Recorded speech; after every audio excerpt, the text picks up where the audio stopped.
You're talking about all these corporations. Have you had a lot of experience with the corporations? Like, how many different states have you been involved in? You don't have to share if you want to, but Sounds like you had know a lot of involvement with a lot of different. I mean, I'll give you numbers, sure. Let's see, 1, 2, 3, 4.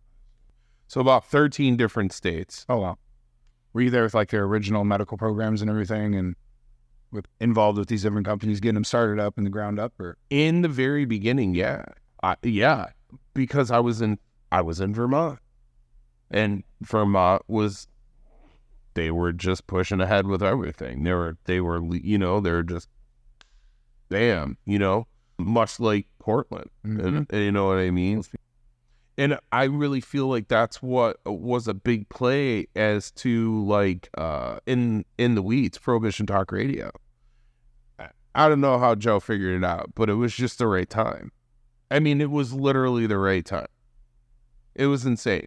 I mean, I look a lot of like I see a lot of these different people, Cannabis Talk TV and like 101s and stuff like that, and all these different guys, Cannabis Radio and all this stuff, and we would have definitely been over the top of that.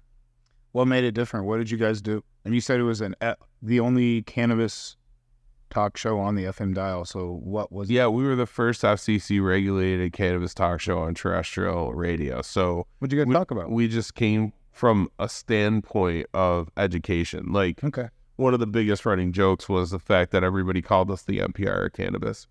Yeah, I'll say almost like a TED Talk of cannabis. Basically. Yeah. I mean, I got get everybody from like Ed Rosenthal and Subcool to like Lizzie Post, who wrote an etiquette book on cannabis. Like, a cannabis etiquette book. Like smoking with friends. That etiquette. literally, not you're gonna have to look this shit up on the internet. Well, I'm telling you, man. I'm not kidding you. Like, this is serious shit. Lizzie Post. Okay, cannabis etiquette. Like, can't make this up. I'm gonna make this required reading for the servers at the lounge. Be like, you guys got to read it. Jake, there is straight up a cannabis etiquette book. Lizzie Post etiquette, higher etiquette, a guide to the world of cannabis from dispensaries to dinner parties. That's really cool. That's really cool. That's so many people I've heard that they're just like, I don't know. I feel uncomfortable going to a dispensary because I'm just confused. I don't know how to do anything. I don't know what I want. I feel out of place. That's why I like a lot of the dispensaries that have that educational approach. And I feel those are the ones that I always feel most at home at, and that you see grow really well, where they're not just recommending the highest THC. They ask you what like effects are you wanting? What are you looking for? What are you not looking for? Well, I mean, you're absolutely right. Nowadays, you just walk in, the bud tender's like, yo, we're doing like 2 for $70 ace, man. You down? God, it's just like any other. So I hate that. It's like any other retail experience, and it's just but even worse, they're just driving the sales. No customer relationship. Not even commission based. Not even commission based. No, they're just hourly paying off the tips. And so we run a business, smoke and vape shops, and we have the opposite. We want people to build the relationships. And I tell you, from a standpoint of if you're trying to get tips, if you build that relationship, those tips go up.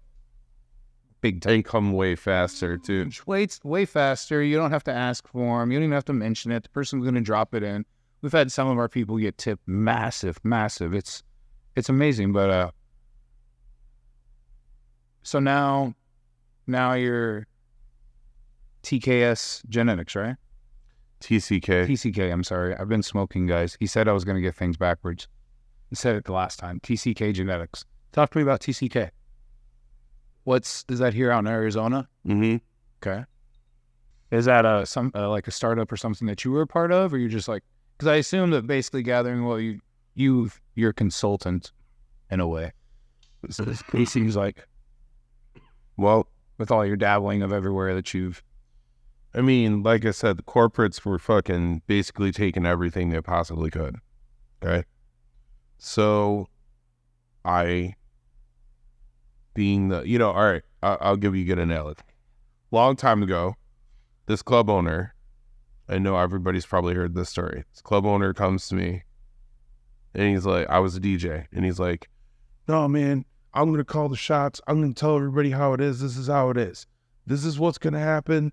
This is when we're going to open the doors. This and that, blah, blah, blah, blah. So we had decided one night we were going to show this guy a lesson. Just totally like... So everybody came in. We all signed up, did our things. Everything was rocking. Party's popping. About halfway through, turned the mixer off, packed up my shit, and walked out. And everybody walked out with me. Why? Well, because I was the DJ and the music stopped, and I don't care how cool your club is. Without music, You're done. it doesn't really matter. It doesn't matter how much liquor you got. They'll go buy drinks someplace else where there's music playing. Yeah. Same difference. You know, if you pull the genetics back and you don't take any flack from the corporation, and you literally are just like, hey, you know what? You want that Bubba Kush? Well, I don't really feel like giving it to you. So I guess you guys are just going to wait until we put it back out. I mean, it's the same difference. Now that one's my favorite, man. That's popcorn something. It's bubble gum, it's fruit, and then it just tastes like an awesome IPA. You're right. It was like bubble gum going into a Capri Sun. Into a hoppy. finish. Yeah, super hoppy IPA. I love it, bro. I quit drinking, and IPAs are my thing. So there we go. There's the IPA. Oh, that's so delicious. Yeah. Hi, me is sitting here wondering something. You don't have to. Okay, you, Bubba. You guys are, or just you. You're a breeder, a geneticist. These corporations are coming to you and everything, trying to get this stuff. Why? Like, don't they, when they start up, like, you can't go into that without incriminating. No. Less than that, but like, First off, thank you very much, not only for me and yourself and all the listeners. I can't wait to answer this question. oh, okay. You guys are never going to believe this, okay? I'm going to give you the big $50,000 secret. All right. Every dispensary has a room, usually in between 1,000 to 1,500 square foot. No. Every grow facility has usually tied to said dispensary. Okay?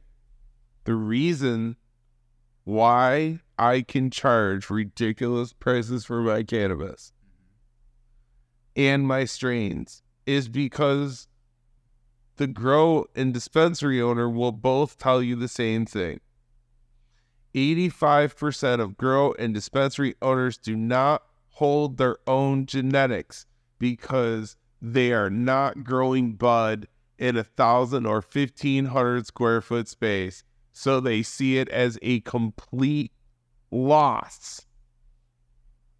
Just think of how ridiculous that is for 1 second. You're so greedy that if the room is not producing flower in your head, it's a loss. That is the most ridiculous thing I have ever heard in my entire life. Hence, TCK Genetics. Okay. So what's TCK Genetics? It's the cool kids. Okay. Everybody wants to be a cool kid. Yeah. So, I mean, it's really easy to be a cool kid. You just call us, purchase a couple strains, Okay. and make ridiculous money. I mean, all right, so let's talk about this for a second. So let's say the Bubba. Yeah. We get Bubba endorsed, you get celebrity endorsements, and they come in. In 1,000, you're going to do $25 million in the first fiscal year. And 1,000 square foot, bro. I'm asking for 10%, which is $250,000. Everyone looks at me like I'm crazy. You're going to give me $250,000 for this vial of seeds? Yeah. Oh my God. And I'm like, is that kidding me?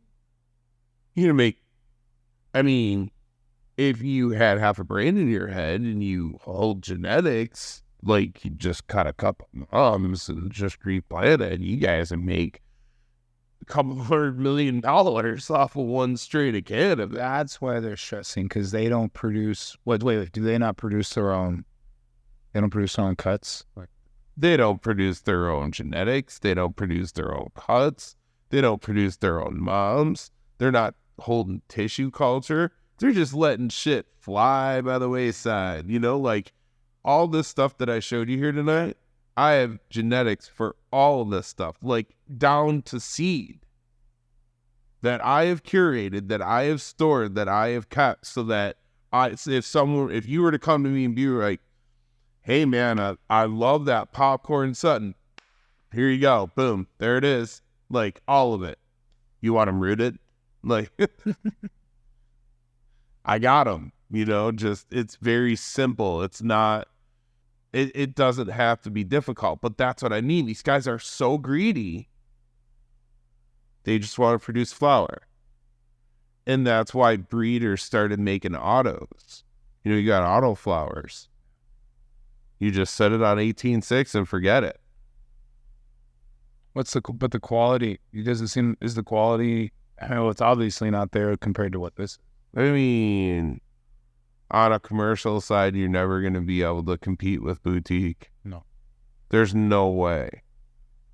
There's not one person out there that's going to be able to compete with boutique on a commercial. I mean, and we're getting to a point now in cannabis where, I mean, realistically, you can run 100,000 square foot grow from an iPad.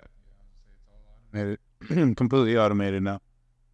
I was just at a little meeting, and that was a guy, a company, and that was one thing he even said. He's like, you don't even have to, your grow could be out in the desert. You don't even have to go out there.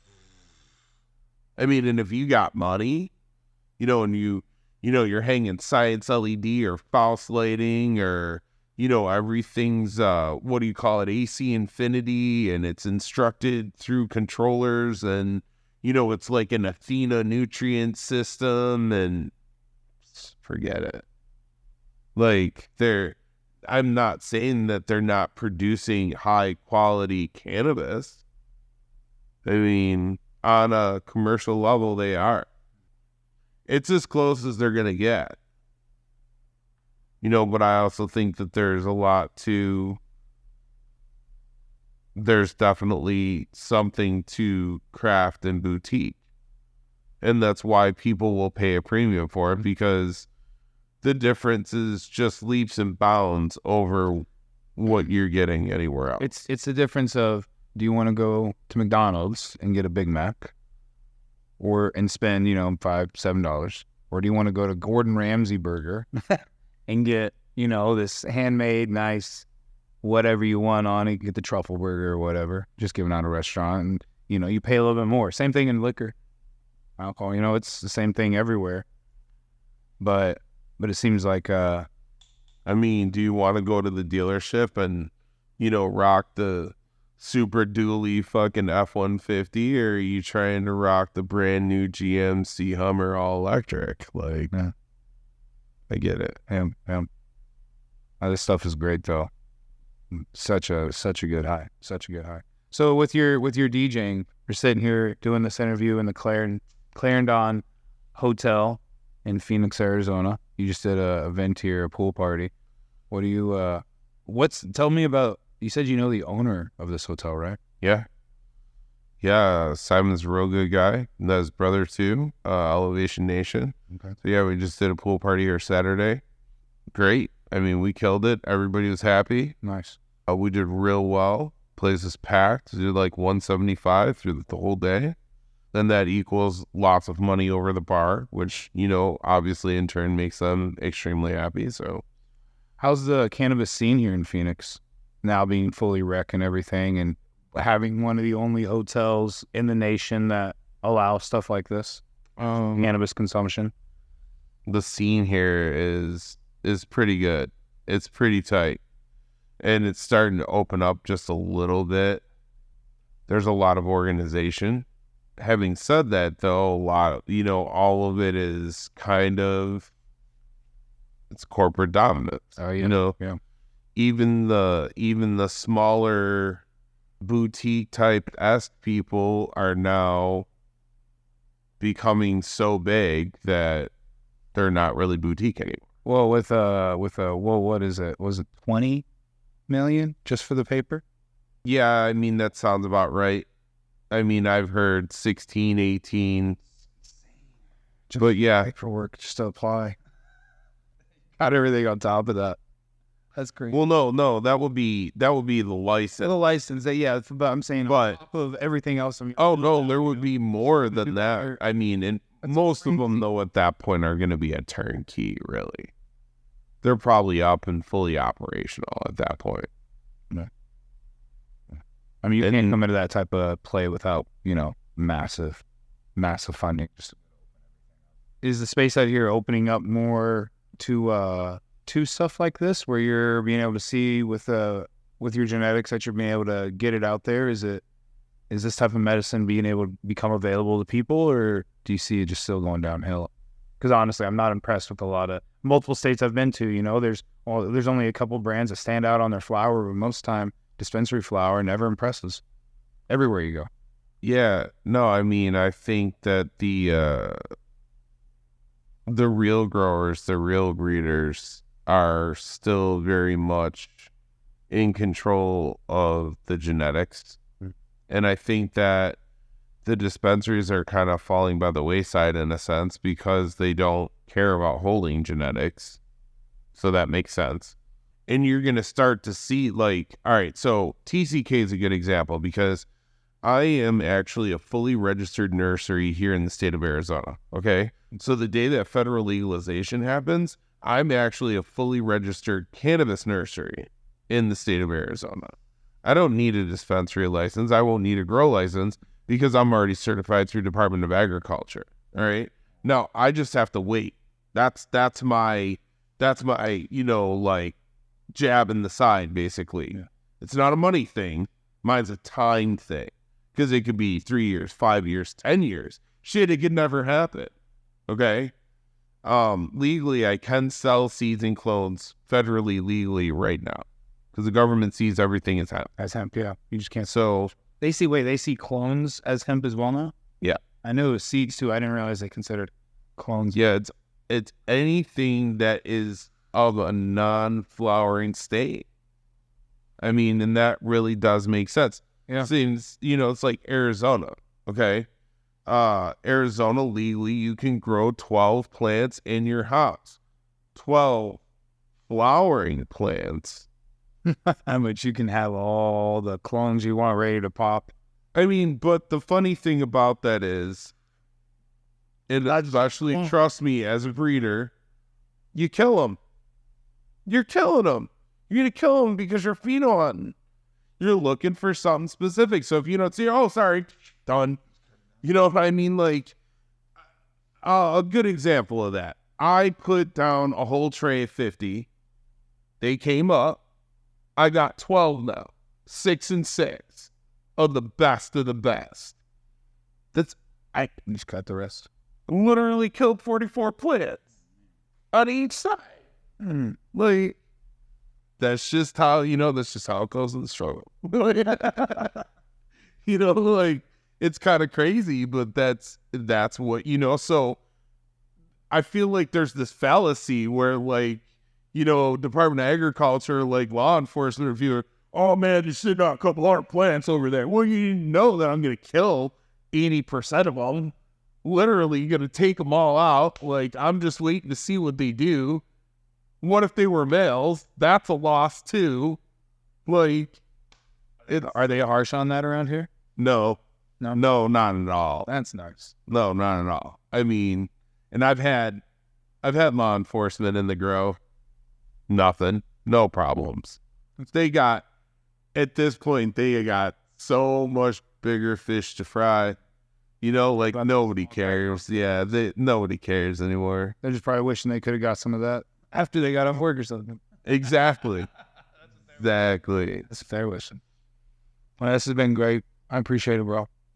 Oh, no, appreciate the time talking. So what's next for you? What next? I just want to keep developing my strains. We got a whole series of events actually that are going to be coming up. We're going to be doing some very fine dining $1,000 plate infused Wagyu wasabi encrusted. Yeah. Am I hitting any bells yet, people?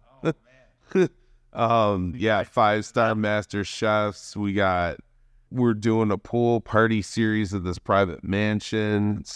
I'm all about the dinner thing, the food thing. You got me. I'm already hungry after smoking. I went and checked out a place here today that people with money clearly know how to have fun. This guy has a room. It's a racquetball court. Okay. And they're not doing anything with it. The house is connected with it. It's gorgeous. Sleeps like 20 people.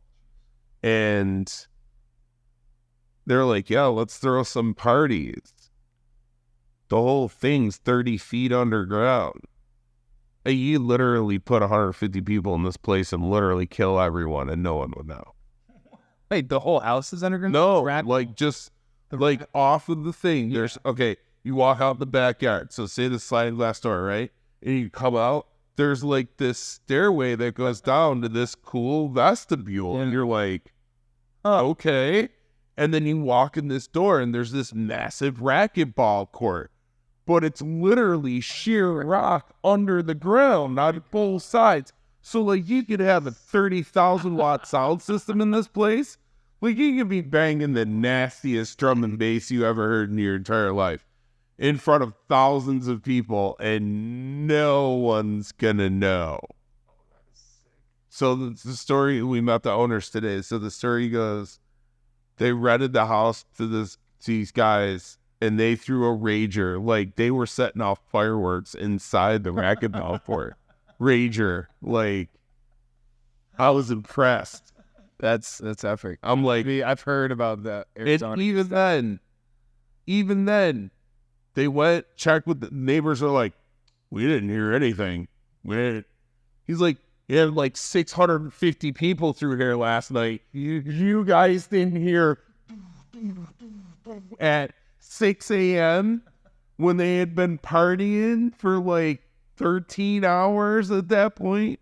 They were going to shut it down till 10 a.m. Like, yeah. That's awesome. Oh, that would be a dope place. You guys are going to start throwing events there. That's what cannabis needs, man. We need more. We just need more lifestyle stuff. We just need to normalize it like everything else, bro. Well, and that's basically what TCK is doing. You know, that's where the cannabis kind of comes into play. Because a lot of people ask me, they'll be like, well, how do we smoke your weed? And it's like, well, then come to our events. Got you. Oh, okay. Okay. All right. You heard it. You guys heard it. I like it. You know, I mean, a lot of the stuff is development. A lot of it's genetics. Like, it's Bubba Walters. And I mean, you're literally the second person besides me in the world that's ever smoked this weed. Oh, very honored. I told some people that I didn't tell them the name of the strain. I just told them, I was like, I'm having a very, what I consider, a once in a lifetime opportunity. I hope it's more than once in a lifetime. You said all the stuff that's in these. You said you're getting ready to go create some new strains. How do you go, what is your process when you go about picking what you want to cross to make a new strain? So, all right, Bubba is a good example of that. It's, so Bubba is a Space Queen. It's OG. It's cookies. It's 60% Bubba Kush. It's HM3 and BC Godbud. So when I look at all those different strains, a lot of those strains are made up of the same genetic profile as the original. That being, so HM3 is mostly a cookie strain, but cookies is mostly Bubba Kush. OG and Bubba Kush are made from the same Afghani. Like, so you're basically trying to stay within a certain range of terpene profiles within a Phylos galaxy, basically. And there is such a thing as Phylos galaxy. You can literally go and kind of mind map different strains to see what the combinations are together. Really? Yeah. Like what they're going to produce. Yeah. Yeah. Like, if you mix this with this and this, it produces this. Oh, yeah, absolutely. There's Is actually that something just recently that's been like? Oh no, we've had this for quite a while. Huh.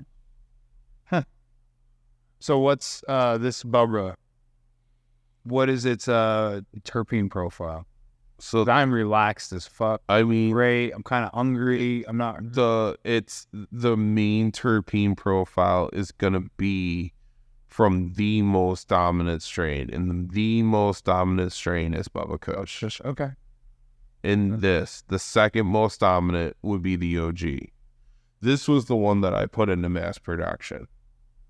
And that was the Space Cleanup? No, this is the OG one. And the reason that I did that was because it's the most stable. I know at the end of the day, people's palate and profile, like this one, the Frosted Flake one, yeah, that's, dude, anybody. Everybody would love that. No, I don't know. You don't know? I don't know. I think once you ground it up, like the nose at first, so I can't say everybody because I do like the stinky stuff. But most of the time in my experience, that stinky stuff, it's when you grind it up, it smells so fruity, or it'll smell like a citrusy or like that. I swear that one reminds me of like, I don't know, grape something, berry something when you ground it up. That was very nice. Very nice. And then like almost vanilla notes after I hit it. I don't know. Oh, yeah. It was really good. Oh, yeah, absolutely. That's what I miss. And that's why I'm enjoying this session right now so much because, I don't know. I did a little, I should say, here this last month, some of the stuff I got, I was a little upset on the terpene profile. It just wasn't what I was looking for. And, I don't know, just wasn't enjoyable to smoke, you know? And when you want your medicine, you also want to enjoy it. And goes now nice and smooth, hits you right where you need it to. That rosin, I am so blessed. That is, you can, Frenchie Cannoli, when we lost him, you know, his daughter, she's still carrying on. She goes by, I think, like Cherry Blossom something or whatever. But, dude, that's a craft. You know how to do your press. That is great. Yeah, and I mean, like I said, I'm to the point right now where I'm not even washing it either. I'm literally just taking it right off the plant. Well, that just goes, it's because the way you're growing it with your living soil. You probably have your way at the end of flushing the plant, probably itself and everything. And oh yeah, I know what you're doing. Yeah, I mean, I put a lot of time into the flush process because I'm looking for like a very specific fade, and I'm also looking for a very specific like a very specific trichome profile. I've seen them blue, I've seen them amber, I've seen them purple. I really look for a mass majority of fully formed and cloudy.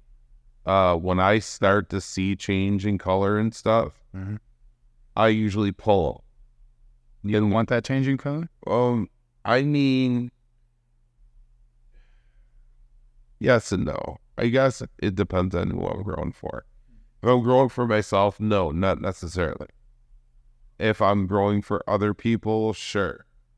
Because they love that couch lock experience. I'm not trying to put people in the couch lock. I'm trying to literally keep everything going, you know? Yeah, I feel very functional off this. Right. Very, very functional, but very good. Bliss.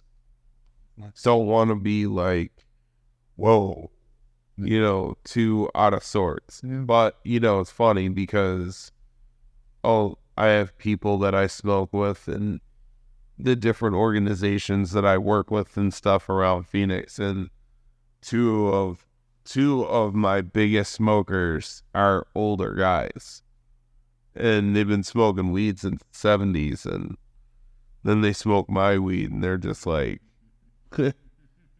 nah, it's not the same, you don't understand. It's funny, I smoked with some old guys. There's this one old guy, even when he was high off his ass, he would talk about the stuff that he used to smoke. He's like, you don't even know that stuff's just to get us so high. I was like, yeah. I was like, it was also probably because you didn't smoke it very often. This guy in particular, I was like, you probably didn't get to smoke very much. So every time he smoked, he got super high. So, but I believe it. I believe it. Oh, man, it's been great talking with you. We've been going for an hour now. Whenever you want to head out, we're good. I'm glad with everything we were able to talk about today.